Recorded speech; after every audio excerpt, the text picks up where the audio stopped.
All right, YouTube. Today, still a lot of stuff is going on. Um, Mainly the Freddie Gray protests in Baltimore.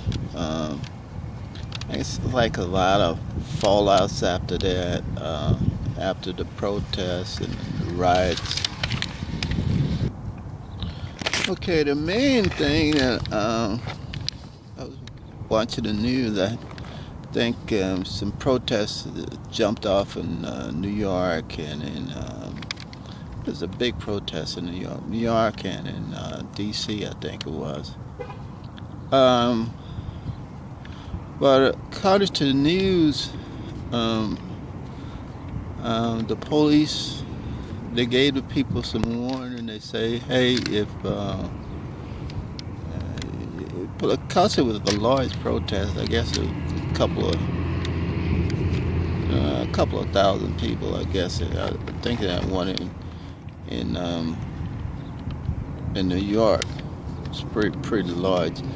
So they were saying, all right, you guys are blocking the sidewalk, and if you continue, you will be arrested. And so I think some people got arrested there.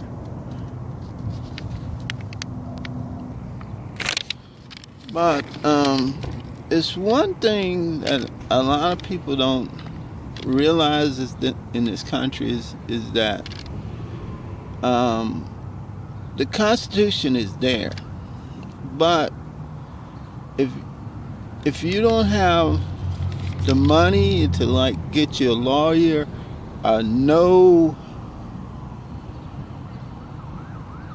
exactly a little something about the law, I mean, your constitutional rights is just null and void, especially in this country. The one thing that people should realize also is that this country is mainly now, we're into a phase now where the elite are controlling things. As so, say,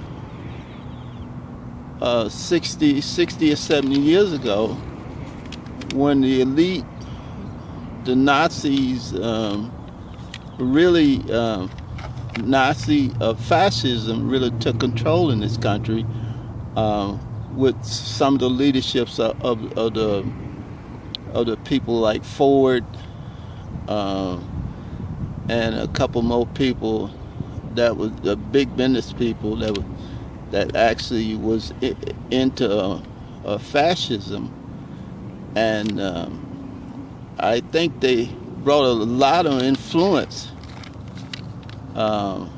to government. Although they was contributed to Hitler during World War II. None of them was probably. I don't think any of them got really prosecuted. Although they contributed and was in a plot to actually overthrow the government. But now, a lot of people in this country, especially the whites in this country and some of the elite blacks, they are mainly concerned about, especially if they got a good job and stuff like that, they are mainly concerned about making more and more money, They, paying the bills and stuff like that. Where a person that's in the ghetto, people that was raised, religion and stuff like that, they on different levels, You got the philosophy of, say, for instance, the black people. Some black people, they are mainly concerned about, going to church, simple things like that, and supporting the family. Where the whites, on the other hand, they have a different philosophy about life and stuff. And so I think mainly it's a bit of a conflict.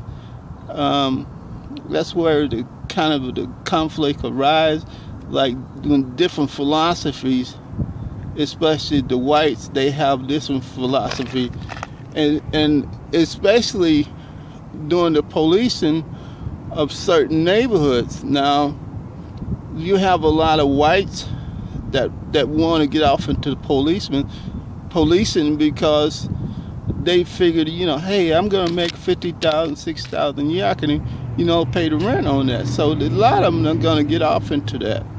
Well, what blacks, they're, I guess, more in tune to just, whatever comes available. I was kind of like that myself. Whatever comes available, I'll take it.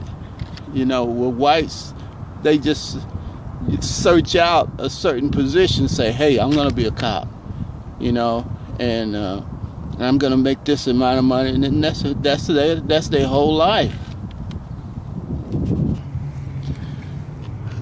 I was but reading some of the, I guess, commentaries, some of the editorials that some of the people would write, because they're talking about Baltimore.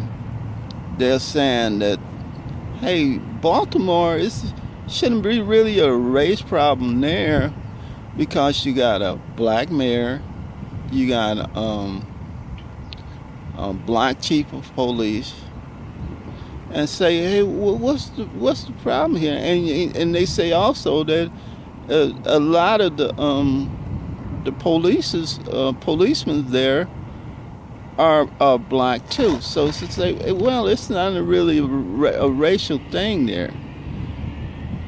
But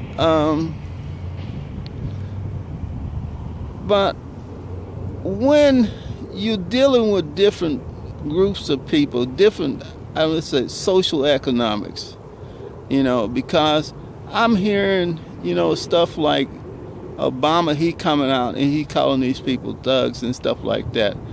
I mean, when he said stuff like that, that offended a lot of people. Not only, the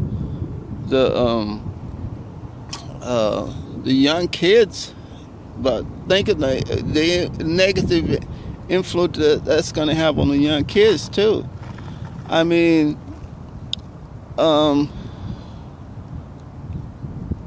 this whole, like I said, socioeconomic thing here in America, this is driving a lot of people in this country to be, I'm got to be successful. I got to make $1 million, this and that. And they don't have any consideration for any, I guess, morality or any, they just want to make a bit, I don't care, what I got to do with this and that, and that's like a thuggish, that's being a thug there when you don't have any morals and you just can run over people, but that's kind of like the middle class philosophy in this country. It's like, I've got to do whatever I got to do to make $1 million and become rich and successful. No morals, no regard for anybody else's consideration for anybody else, and just I'm gonna whoever have to do a step over people, that's a thuggish attitude there. I really think that we really lost the moral, I guess, the morality in the middle class. That's where it's really been lost at. On the lower level, people they got to survive. They have to survive, but they're probably getting by menial jobs and everything. But that's not, when you're in poverty, that's not, don't have anything to really do with a person's morality or how he's going to conduct himself as far as like going out and being a thug. Anyway, getting back to Baltimore and the black that's in leadership, I can say leadership position there, like the mayor, the black lady mayor, and I think the chief of police is black, and a lot of the policemen there are black. So the main problem that's probably in Baltimore is like I guess the division of income there. You know, you have different division of income. You know, lower scale, you know, that's probably living in poverty, and then you got the probably the middle class, probably making 40,000-50,000 a year. They can pay the rent on that. But anyway, I don't think poverty really have any bearing on a person becoming a thug, getting diving off into criminal. I think that's a decision that people actually make, you know, on their own.